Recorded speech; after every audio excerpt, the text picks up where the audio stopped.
محترم سامعین، کبھی خواب بالکل ہو بہو زندگی میں اسی طرح واقع ہوا کرتے ہیں کہ جس طرح وہ دیکھے گئے تھے.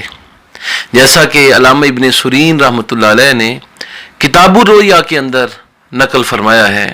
کہ ایک آدمی نے خواب میں دیکھا کہ وہ 3 دوست سفر پر جا رہے ہیں اور ایک غار کے اندر انہوں نے پناہ لی اور غار میں بے تحاشا مال و دولت ہے. وہ شخص اٹھا، اس نے یہ خواب اپنے دوستوں سے بیان کی اور پھر اس نے کہا چلو ہم اس غار کی طرف جاتے ہیں. اور وہی 3 دوست جن کو اس نے خواب میں دیکھا تھا یہ اس غار کے اندر گئے اور اس غار کی صفائی ستھرائی جب کی تو ہو بہو اتنا ہی خزانہ ان کو مل گیا جتنا خزانہ خواب کے اندر دیکھا تھا.